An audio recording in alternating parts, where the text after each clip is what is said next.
Assalamualaikum warahmatullahi wabarakatuh. Apa kabar semuanya? Semoga kalian dalam keadaan yang baik ya. Pada kesempatan kali ini, materi yang akan dibahas yaitu triple Pythagoras. Apakah kalian masih ingat materi sebelumnya terkait apa yang dinyatakan dalam dalil Pythagoras dan apa yang dinyatakan dalam teorema Pythagoras? Mari kita ingat kembali. Dalil Pythagoras menyatakan pada suatu segitiga siku-siku, luas persegi pada sisi miringnya sama dengan jumlah luas persegi lain pada kedua sisi siku-sikunya. Hal ini juga berarti jumlah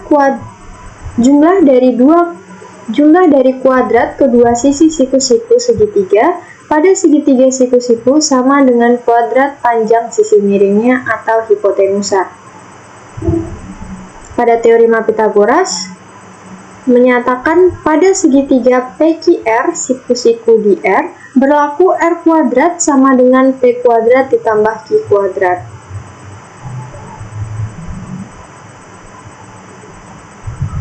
Nah, kita akan membahas terkait kebalikan teorema Pythagoras. Di sini dapat kita lihat segitiga PQR dengan siku-siku di P. Dalam hal ini, panjang Q kurang dari panjang R dan panjang R kurang dari panjang P.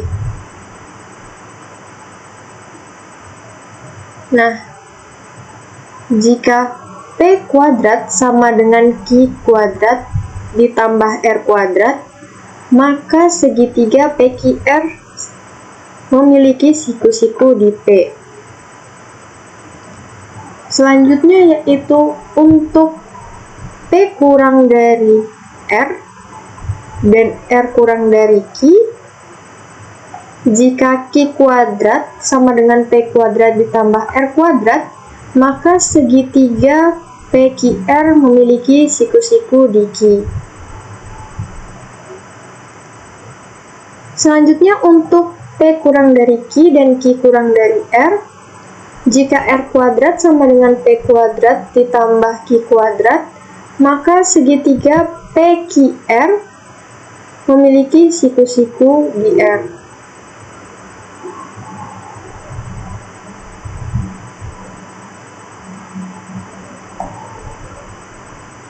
Himpunan-himpunan bilangan triple Pythagoras dapat kita peroleh dengan cara yang pertama, dengan menentukan sembarang dua bilangan.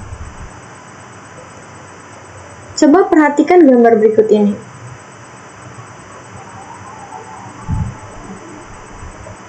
Dari gambar di atas, diketahui sisi segitiga siku-siku adalah A kuadrat ditambah B kuadrat. Terus ada juga A kuadrat dikurang B kuadrat. Dan 2 dikali A dikali B. Dengan ukuran panjang tersebut, ketiga bilangan akan membentuk triple Pythagoras. Kita bisa pilih sembarang bilangan asli A dan B, sedemikian sehingga A kurang dari B. Nah, sebagai contoh, pilih dua bilangan A dan B, di mana bilangan A lebih besar dari bilangan B. Lalu selanjutnya kita substitusikan bilangan tersebut ke rumus A kuadrat ditambah B kuadrat sebagai salah satu sisinya atau sebagai sisi terpanjangnya. Nah, sehingga kita peroleh 2 kuadrat ditambah 1 kuadrat sama dengan 5.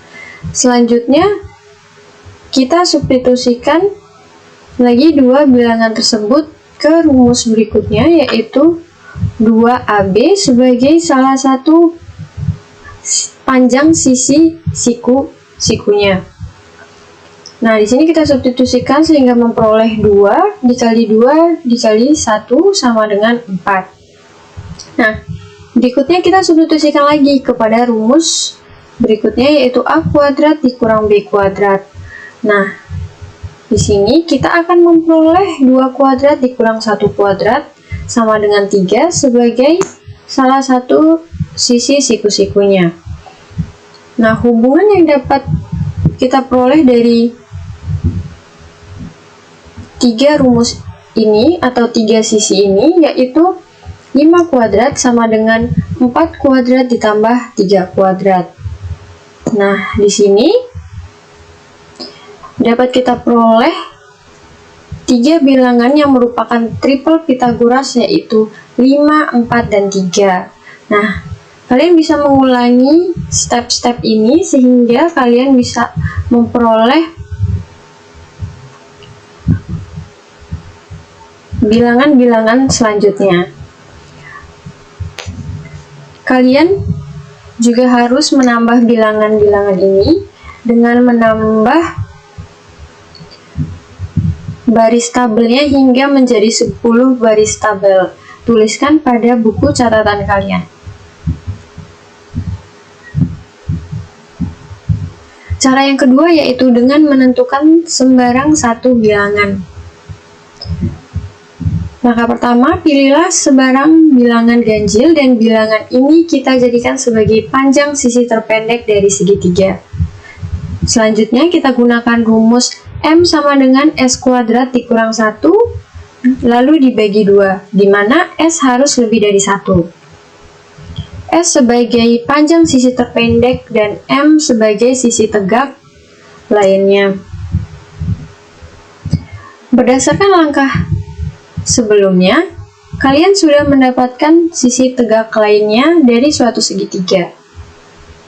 Yaitu dengan mensubstitusikannya ke rumus ini, maka kalian akan memperoleh panjang M atau panjang sisi tegak lainnya. Nah, selanjutnya yang harus kalian lakukan yaitu mencari sisi lainnya. Kita misalkan sisi tersebut sebagai X. Nah, X di sini sebagai hipotenusa. Maka panjang hipotenusa dapat kita hitung menggunakan rumus Pythagoras, yaitu S kuadrat ditambah M kuadrat sama dengan X kuadrat. Nah, di sini sebagai contoh kita bisa memilih bilangannya terlebih dahulu, yaitu di sini yang dipilih yaitu 3, 5, dan 7 sebagai S.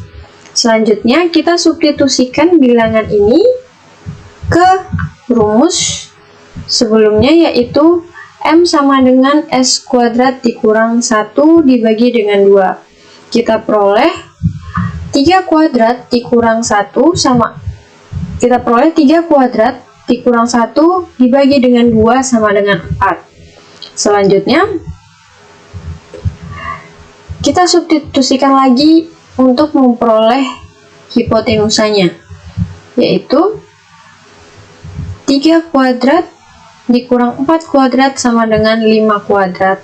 Nah, di sini kita telah memperoleh 3 bilangan, yaitu 3, 4, dan 5 sebagai 3 bilangan yang merupakan triple Pythagoras. Apabila kalian mengulangi langkah ini, kalian akan memperoleh beberapa bilangan berikutnya, yaitu 5, 12, dan 13, dan juga 7, 24, dan 25. Nah, kalian bisa menambah bilangan-bilangan triple Pythagoras ini hingga mencapai 10 baris tabel. Tuliskan pada catatan kalian. Selanjutnya di sini ada pengetahuan yang cukup penting, yaitu di mana suatu segitiga siku-siku apabila hipotenusanya diperpanjang seperti ini, diperpanjang, maka akan memperoleh segitiga tumpul. Dari segitiga siku-siku menjadi segitiga tumpul apabila hipotenusanya diperpanjang. Ini akan menjadi segitiga tumpul. Nah, selanjutnya, bagaimana jika diperpendek? Apabila hipotenusa ini maksudnya diperpendek menjadi seperti ini, maka akan kita peroleh segitiga lancip. Nah, seperti itu.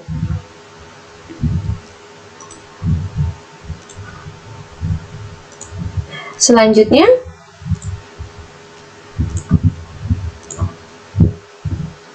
nah di sini ada catatan penting terkait dengan jenis-jenis segitiga, yaitu segitiga siku-siku, segitiga lancip, dan segitiga tumpul. Nah, di sini misalkan sisi terpanjang suatu segitiga atau hipotenusa dari suatu segitiga sebagai R, maka kita peroleh jika nilai R kuadrat itu sama dengan P kuadrat ditambah Q kuadrat, maka segitiga tersebut adalah segitiga siku-siku. Nah, jika nilai R kuadrat tidak sama dengan P kuadrat ditambah Q kuadrat, maka segitiga tersebut bukan segitiga siku-siku. Selanjutnya, jika nilai R kuadrat lebih dari P kuadrat ditambah Q kuadrat, maka segitiga tersebut adalah segitiga tumpul. Dan selanjutnya yaitu jika nilai R kuadrat dia kurang dari P kuadrat ditambah Q kuadrat, maka segitiga tersebut adalah segitiga lancip. Nah, di sini terdapat contoh soal. Ada seseorang bernama Adis yang memperhatikan taman-taman yang ada di Lawang Sewu saat ia berkunjung karena dia suka sekali dengan tumbuhan. Gambar taman di bawah ini dilihat oleh Adis dan dia ingin membuat taman seperti itu di rumahnya. Taman di Lawang Sewu tersebut memiliki bentuk segitiga. Karena tempat kosong di rumahnya yang ingin dibuat taman berbentuk segitiga siku-siku, maka ia ingin memastikan apakah taman di Lawang Sewu juga berbentuk segitiga siku-siku atau bukan. Jika diketahui panjang sisi taman diukur adalah 3 meter, 4 meter, dan 5 meter, maka apakah benar bahwa segitiga tersebut adalah segitiga siku-siku?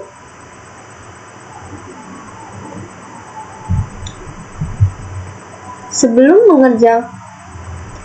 kita lanjutkan, kalian bisa pause terlebih dahulu dan kalian kerjakan di buku catatan kalian.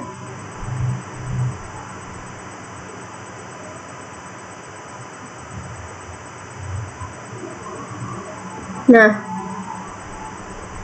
untuk alternatif penjelasannya, diketahui bahwa taman berbentuk segitiga dengan panjang sisi PQR. Sisi R dimisalkan sebagai sisi terpanjang yaitu 5 meter. Dan sisi lainnya dimisalkan Q yaitu 4 meter dan sisi lainnya dimisalkan sebagai P yaitu 3 meter. Pertanyaannya adalah apakah taman tersebut berbentuk segitiga siku-siku? Nah, di sini kita misalkan tadi sisi terpanjang adalah R, maka dapat dituliskan P sama dengan 3 meter, Q sama dengan 4 meter, dan R sama dengan 5 meter. Nah, kita cari R kuadrat itu sama dengan 25 dari 5 dikuadratkan, dan P kuadrat tambah Q kuadrat itu hasilnya 25 juga, diperoleh dari 3 kuadrat ditambah 4 kuadrat. Karena R kuadrat ditambah P kuadrat. Karena R kuadrat sama dengan P kuadrat ditambah Q kuadrat, maka segitiga tersebut adalah segitiga siku-siku. Nah, ini adalah latihan soal yang harus kalian kerjakan. Jangan lupa untuk membuat catatan rangkuman dari video ini yang akan dikumpulkan bersama dengan jawaban latihan soal pada pertemuan berikutnya di kelas. Tidak lupa dengan kutipan dari Pythagoras, yaitu, "Wahai anak muda, jika engkau tidak sanggup menahan lelahnya belajar, engkau harus menanggung pahitnya kebodohan." Terima kasih atas kesempatan kali ini. Wassalamualaikum warahmatullahi wabarakatuh.